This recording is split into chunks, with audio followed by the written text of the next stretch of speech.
Welcome to Represent the Vote. I'm Karen Finney. Now, Americans have spoken after a grueling election and a suspenseful 4 days of vote counting. Joe Biden and Kamala Harris have finally secured victory with 306 electoral votes and more than a 5 million vote lead in the popular vote. Now, while their supporters are celebrating this historic win, the nation remains deeply divided. So, how does America move forward during this incredibly challenging time? Well, in accordance with our democracy, the transfer of power and the transition have actually begun, sort of. Here to help us break it down, we start our show with Bishop Leah Daughtry, senior political strategist, author, former chief of staff of the Democratic Party, a mentor to me, a wise woman, among many other roles.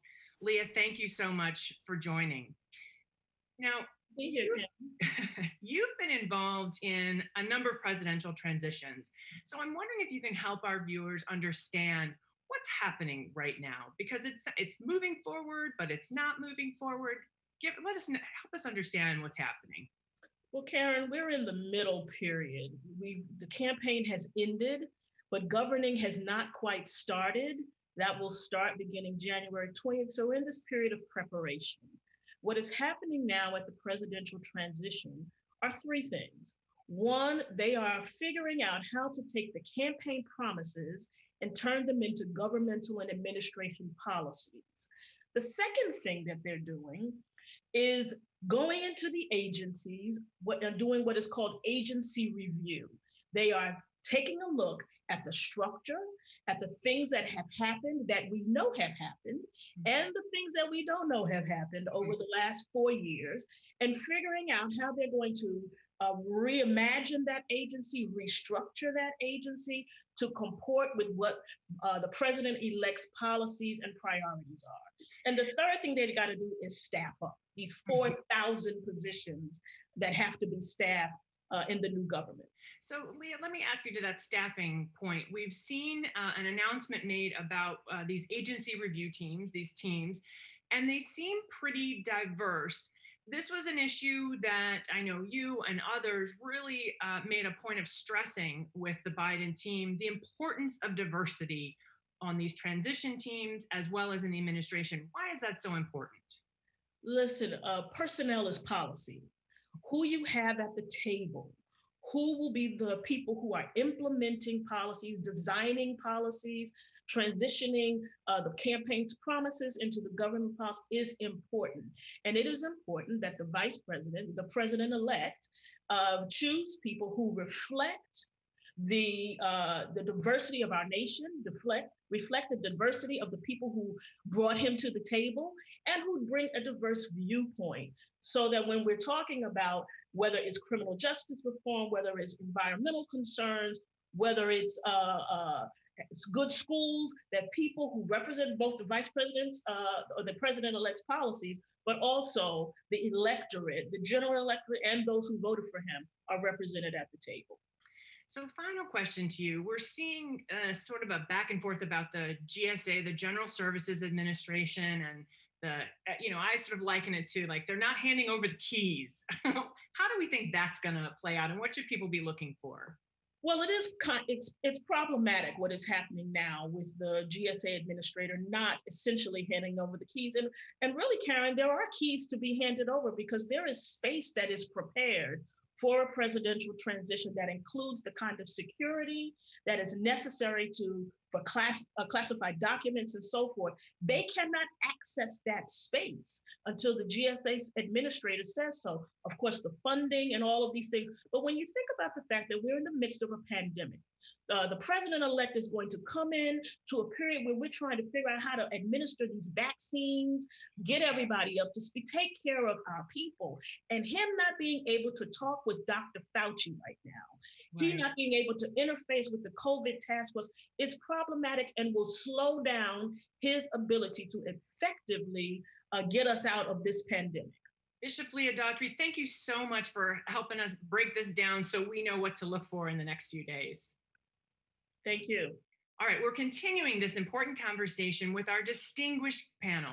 Joining us today are Melanie Campbell, President and CEO of the National Coalition on Black Civic Participation and convener of the Black Women's Roundtable, Lenny McAllister, Senior Fellow of the Commonwealth Foundation, Eddie S. Claude Jr., Chair of the Department of African American Studies at Princeton University, and Aisha C. Mills, a public affairs strategist and social impact advisor.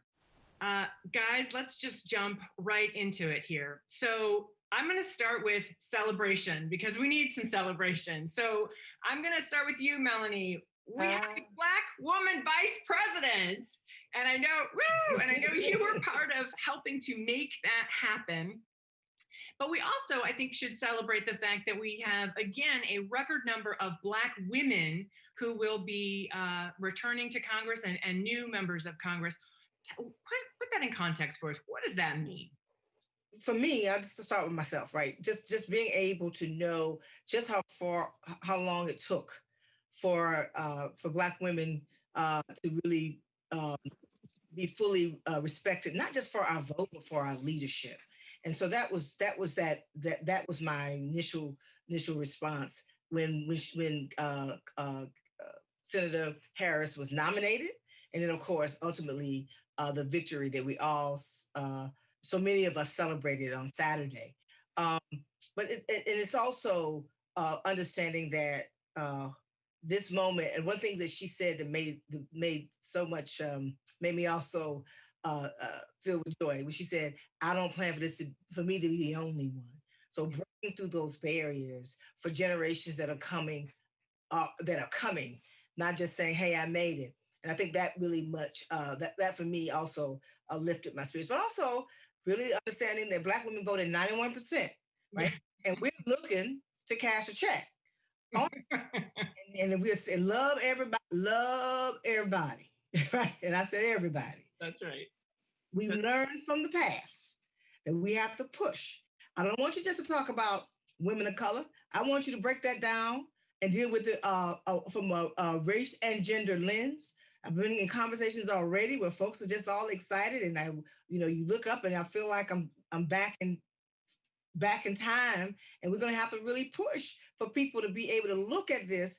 And this is a new day, a new time. What happened all year long with having the Black Lives Matter movement, what's going on with COVID-19, and I'm a survivor of it. So I have a whole sense in what's going on with this thing. And so it's like, at the end of the day, we need to make sure, as we talk about policy and we talk about who's in the White House, and then how they define these councils and not just who's going to be the secretaries, right, of all these departments, but it's all the way through, and that you're looking at it from a racial and gender lens is very, very important to me. I want to shift gears a little bit, Lenny, because I'm coming to you on this one. What is the strategy for the Republican Party? One can ask the question, is there a strategy for the Republican Party, at least with the recount? I mean, unfortunately for Republicans, we're at the same point in time we were at in 2008 and the same point in time we were at in 2012, which is the party has to diversify how it looks, but also how it interacts with the American electorate, or else you're going to be left behind. I'm thinking about what happened with Vice President-elect Harris. For some generations, this is not that big of a deal. We've seen women be empowered to do anything our whole lives. And then there's another America that cannot possibly conceive of a woman of color being in this prominent position. So you're at this crossroads. Well, the Republican Party has been told for well over a decade that these moments were coming. Georgia could become purple. We've been talking about this for well over a decade.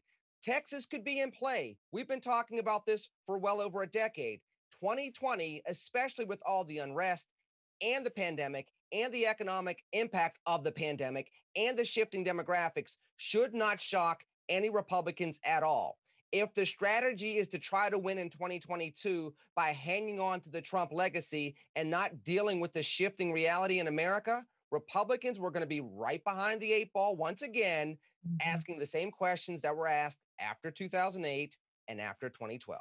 Eddie, I want to come to you on this because there is a level of seriousness, even though the claims by Trump are not serious, are not being taken seriously by most, and they're not serious. There is, I think, a potential for serious damage to our democracy if he continues to proceed with these tantrums. And I wonder if you could speak to that about, sort of what are some of the dangers to sort of indulging this behavior from Trump for too much longer? Well, first of all, it's just wonderful to be with you to talk about this. Let's look at this in the context of historic levels of distrust on the part of the American public of government.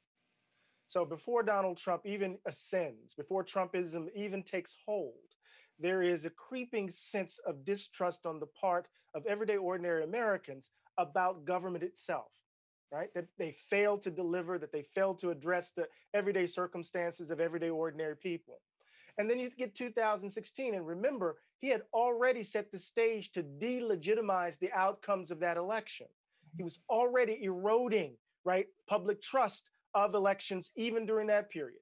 And then over the course of his 4 years in office, what have we seen? We've seen the erosion of democratic norms.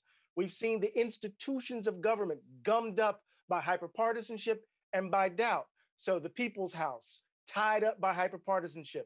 The Senate, the deliberative body, broken. We've seen that. We've seen the politicization of the courts, the politicization of the military.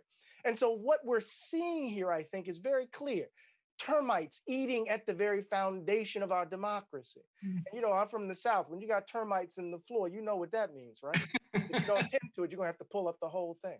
To that point, Aisha, I want to come to you because, as we've been talking about, as we've all been hearing, the turnout in this election was record-breaking, mind-blowing. Pick your metaphor. I mean, it was just phenomenal. Young voters, Latino voters, Black voters, and we're going to break down the electorate a little bit in just a moment. But one of the things that struck me about this election, I mean, we can't forget that this record-breaking turnout happened in the middle of a pandemic. And we had conversations about voting, and certainly in some of the work that I did in research, voters talked about protecting the right to vote as a voting issue. And so I'm wondering if you think that in light of this massive turnout, does this make it easier to maybe going forward get the John Lewis Voting Rights Act passed, to make it to pass other legislation? I know it's not, but come on, we got to dream big, right? We got to dream big in this moment, right? How do we, is there a possibility that we can take this energy and enthusiasm to get some things done to make it easier for people to vote? Karen, thank you so much for being so forward looking and hopeful and aspirational about what we're going to do at this moment where we literally just made history. Here's the thing. The first answer to that I would say is I hope and I expect that the Biden-Harris administration is going to do everything they can to help us get to the future that we know we need. I want to remind us, though, that while we, and I say we because I am a Democrat, I've spent 20 years working in and around Democratic politics, running national political action committees, and most of my time was spent working to elect Black people, working to elect queer people, working to elect women. I have been in the midst of this rising electorate of, New American majority, whatever you want to call it. And I'll say that while we as Democrats won because we had record turnout and just elected a president with the highest number of votes ever cast in America for a president, remember that Donald Trump, too, just received more votes than any other Republican presidential candidate received. So what does that tell us? It tells us that while the winning party came out to protect a right to vote, to demonstrate some sense of dignity and respect for our ideals as a nation and our democracy, there are still a whole lot of people who are equally as animated about regression, equally as animated to have the buck stop and take us back to some mythical yesteryear where apparently America was great for somebody, namely white men. And so how then does this administration govern, and what do we get accomplished that is progressive, that is forward-looking, be it the Voting Rights Act, or be it any of the other progressive measures that so many of the people who ran in the primary ran on?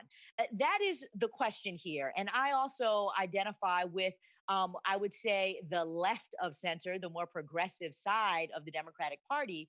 And one thing that I am going to have my eyebrow raised to watch is, are we going to, with a Joe Biden who is a statesman who's been around a really long time, are we going to sink back into this, calm, quote unquote, sense of normalcy that, by the way, was never really good for Black people, certainly wasn't good for LGBTQ people, wasn't good for women? Are we going to go backwards in time as Democrats? Or are we going to try to use this mandate in this moment to charge forward voting rights and everything else? Criminal justice reform, I would like to see for sure. But we got a lot that we need to tackle in terms of economic policy and dealing with the dignity of work and other stuff too. So Georgia has been called for, there was a recount. It has been called for Joe Biden and Kamala Harris. As we know, this was a plan 10 years in the making with Stacey Abrams and so many fabulous people to make Georgia a battleground state. But I guess, Melanie, my question to you is, we've got this runoff. So what do Democrats need to do? What does that whole infrastructure and apparatus that turned voters out for the general election need to do to make sure that they turn back out for these runoffs in January? I was asked that question earlier this week, and I'll say the same thing I said earlier this week. Black women, Black women, Black women, young people, young people, young people. That demographic is what drove it. It didn't just start, I spent 17 years in Atlanta. So I was there in 92 when it was blue. So I kind of understand a little bit about Georgia. I've never left that part of my roots.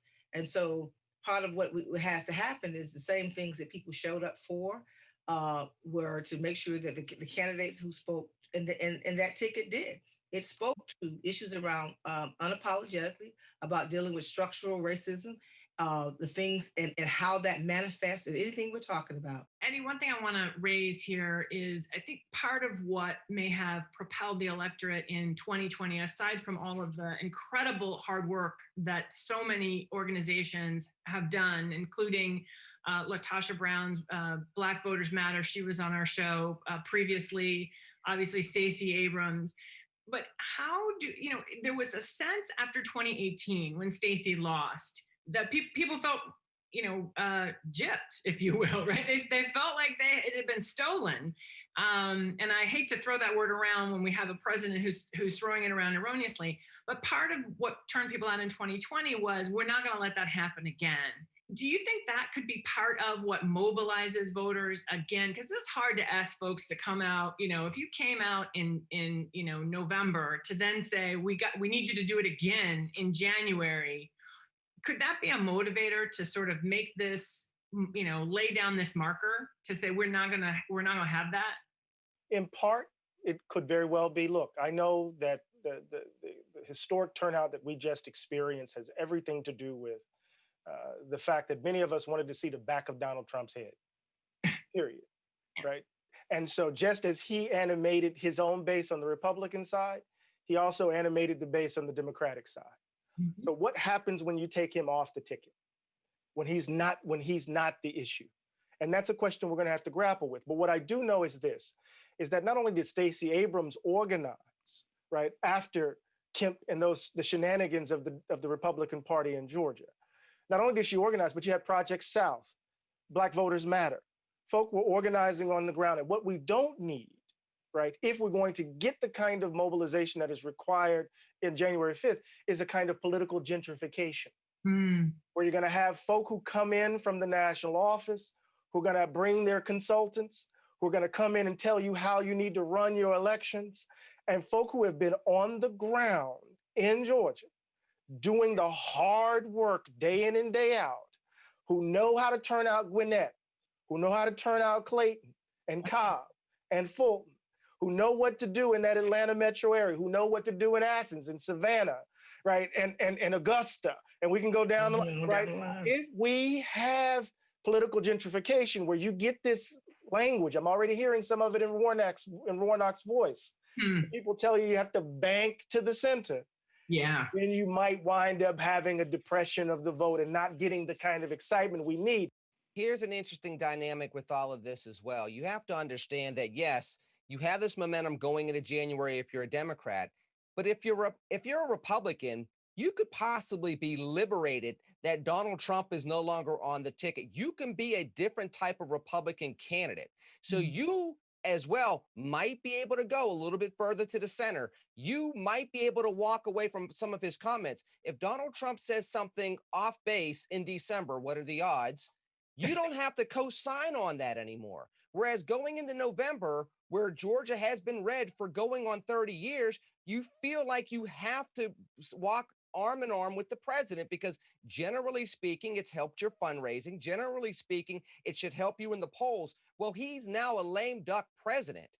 You can be a different type of candidate, which kind of goes back to Dr. Glod's point. You might see the Democrats trying to come a little bit to the center because they know that those Republicans might come to the center. So it's going to be this very interesting balance over the next couple of months because, yes, one can make the argument that, well, everything with COVID, everything with 2020 drove the left to the polls.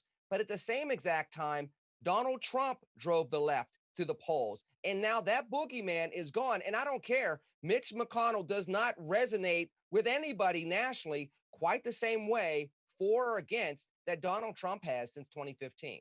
Well, let's just break that down for just a second, though, because I will say I've seen exit polls that show there were a decent percentage of voters, Black, white, Latino, Asian American, who voted not just to vote against Donald Trump, but more importantly, to this point you're making about the Republicans. I guess I want to push back on that a little bit, Lenny, because my concern is it does feel like Donald Trump still has a stranglehold on the Republican Party. Well, look, I think what you all are talking about is the fact that we are living in a hyper-partisan world. No matter how you shake it, and I have said this 1,000 times, all the people who get paid for their polls can disagree with me, but I do not believe in this mythical middle, persuadable, gray area of voter that perhaps there used to be when, frankly, white people were just going to white because, that was a thing before the rising American electorate and people of color flexed our power. But the reality is that be it in Georgia or other places, if we look at the outcome of this election, it wasn't simply that Joe Biden, in his appeal, went and got back all those working class white men and all those laborers. It wasn't simply that he went and got all those soccer moms who kind of gave a chance to Trump because they didn't like Hillary. They wanted something different. In fact, white women, even more of them went and voted for Donald Trump this go round than they did last round. So it was not a peel off, or it was not an appeal to this centrist base that doesn't, in my humble opinion, exist. I have been in politics for 20 something years, and I do not see meaningful evidence that elections are won on this middle. So I would not go out and advise all the Republicans to just jump into the middle in the same way that I would not advise my people down in Georgia to jump into the middle. Because as my grandmother said, my mom always said that you got to stand for something or you are going to fall for anything. Yeah. And the reality is that the base of Democrats who were so animated surely wanted to get rid of Donald Trump, yes, but we also lived through this summer of demonstrations, even during COVID, around Black lives being lost in the streets, dead Black bodies in the streets we are protesting against.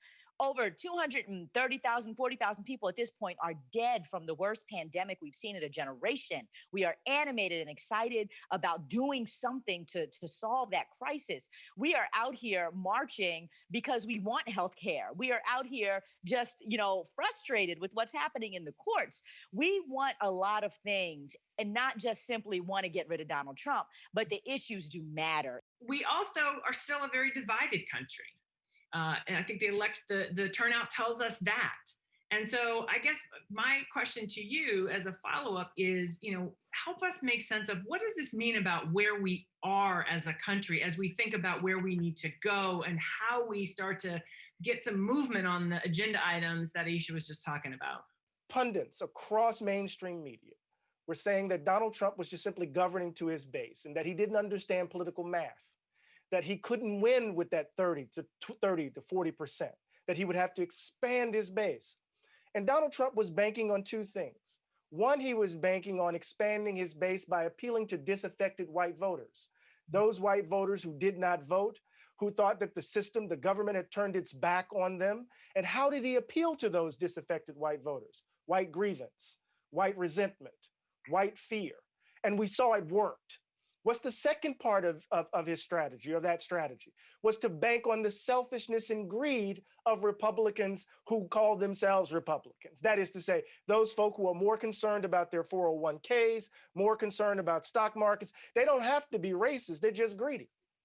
And those who are selfish, those caricatured libertarians, as we might call them, who think that wearing masks is the equivalent of tyranny.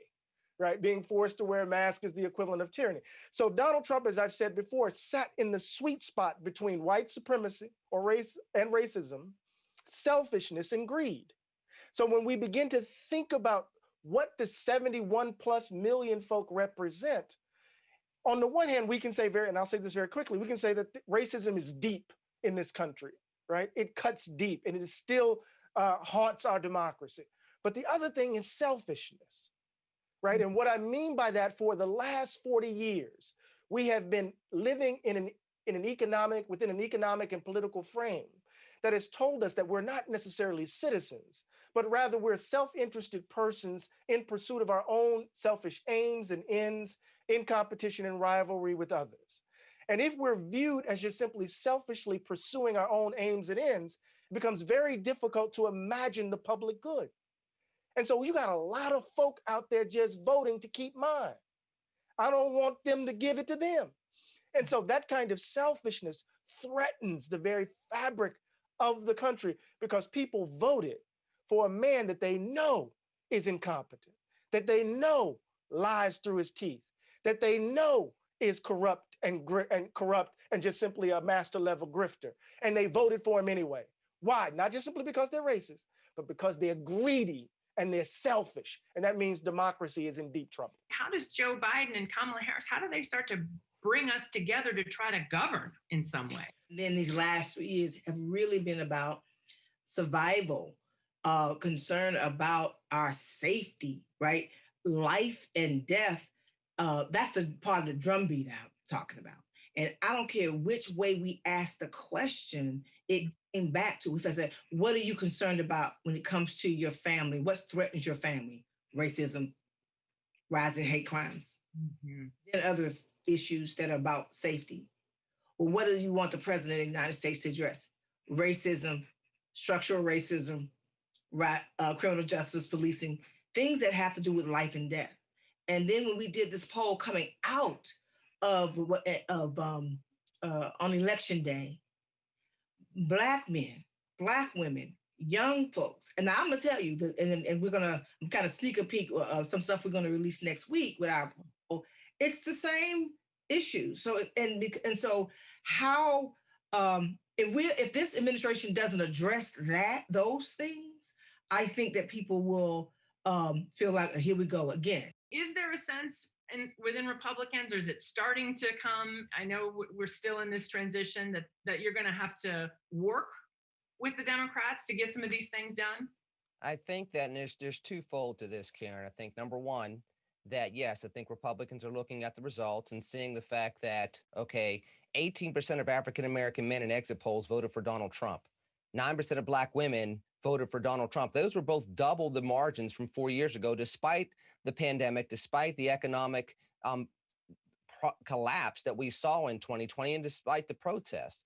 So I think Republicans are looking at that, but I have to caution all of us in our audience as well. We cannot afford as African Americans to fall into the hyper-partisanship that befalls the rest of the country, because we're the ones that get caught behind first. For example, Mitch McConnell has obstructed a lot of things, or did obstruct a lot of things that President Obama tried to put into place his last 2 years. The Democrats controlled the Senate 6 out of the 8 years. They controlled the House of Representatives 2 out of the 8 years, including the important first 2 years where President Obama had historic political capital. If you look at the occupation gap, one of the worst occupation gaps between Blacks and whites in the United States is in the city of Pittsburgh, a place that has not had a Republican mayor since 1932. It's incumbent upon us as African Americans to force both sides, both the Mitch McConnells, but also the general assemblies of all these states. Because remember, not one state assembly flipped from Republican to Democrat across the country in 2020. So you have Republicans controlling policies at the state level, education, criminal justice reform. All those things are coming from the state down, where Republicans, to your point, Karen, absolutely have a responsibility. But Black voters need to make sure they go to Republicans and say, you represent me too. Whether I voted for you or not, it's a different story. We are American citizens, 100% American citizens. And just as much as we have a Biden-Harris administration, we still have you sitting there in the state capitals of our states. And we demand change in a bipartisan way to ensure that our kids are safe in the streets, our kids are educated in the schools, and our people can find jobs that can be self-sustaining and we can build prosperity. We cannot fall into the type of behaviors that we have fallen into previously because, look, President Obama came in with historic political capital in 2008. And by 2010, we had the Tea Party movement and the House of Representatives flipped. And on top of it, you had all these state assemblies that flipped at the state level and then redrew maps for the next 10 years. You have Republicans that are going to control those same maps for another 10 years. It's incumbent upon us to not play the game the same exact way. Republicans, if they're wise, they're going to look at the LGBTQ community and say, you're American citizens. We are going to stand for your constitutional civil rights as American citizens, and we'll leave our church perspectives on Sunday and live our faith and still respect you. Well, that's what they need to do, sister. And if they don't do that, they will lose out. But if you're talking about Republicans and what they need to be doing moving forward, especially as they're looking at what came out of 2020, that needs to be a new focus moving forward for a new decade. The transition is moving forward, whether Trump wants to acknowledge it or not. And the first announcement that we did see was, in addition to the transition working teams, was a COVID team. And it was I was very pleased to see the diversity of this team. And I don't just mean men and women and racial diversity, but diversity in terms of different parts of public health and healthcare and that community and epidemiology and how we need to be attacking COVID. You know, how do Biden and Harris move forward in implementing a plan, given that, let's say we don't get the Democrats don't get those 2 Republican seats? You know, I've been racking my brain about that, you know, because if McConnell is the leader in the Senate and he has to, and we saw very clearly that there are moments where he loses control of his caucus, right? We saw it very clearly when those folks suddenly became mindful of deficits, right? And how they responded to the third wave of the CARES Act or the second wave of the CARES Act? I can't remember. Yeah. And the way in which they responded and then they watered it down. But I do want to say this, though. I'm paying attention to who he chooses for Secretary of Treasury. If I see another Rubinite, I'm going to be like, damn. Say more about that. If I see another Robert Rubinite, someone in that tradition, where the economy is thought of in a particular sort of way that's still invested in the fundamentals of a neoliberal approach, that has generated the most extraordinary gap between those who have and those who do not have. If I see a Secretary of Treasury in that tradition, then I'm going to say, excuse my language, I'll be damned, ain't nothing going to change. That's the signal of where they are economically. So we got what they got to do with COVID. But if there's going to be a substantive change in how we've been approaching it, that's the signal that will let us know what kind of sale what kind of way they're going to be selling forward. People are watching. It's not about what you say. It's about what you do. Your appointments suggest your values, how you're going to govern. Your budget suggests your values. So as you say, we got a point. It's more than just voting. The goal wasn't just to get them to win. The goal was a more just America. That's the goal. How do we hold the Biden-Harris administration accountable to making sure that they move forward an agenda that begins to break down this stranglehold systemic racism has on our country? It has to be rooted in the White House to deal with it from across the board. We were talking about, I was on a conversation talking about gender equality, gender justice, but where's the racial and gender justice lens? It has to be across the board. So someone has to be in that White House that has a direct connection. I don't know if that's, and I'm not putting it all on that should be the black woman's job. Like, oh, but she handled it. No. That's not why she was elected in that way. So it needs to be something that's clear. And I'm not saying what they call it, but it needs to be clear that it's dealing racial justice, and that comes across the board throughout the administration and throughout everything that they're doing. Otherwise, we'll never really get there. Two things. One, there needs to be a proper diagnosis of the problem. The way that we keep perpetuating these cyclical issues, this structural disaster that is racism, is because I have not yet seen an administration that has really honestly diagnosed the problem of structural racism from its roots in the beginning and had a mindset of reparations, meaning we need to repair the harm that was done, not just implement the master's tools of this, current sense of capitalism and like, oh, well, let's just kind of get everybody playing that game. No, it doesn't work that way. The problem is that Black people were systematically carved out of our society in a way that is not just going to be repaired because we all get to keep playing this game that was by design unfair.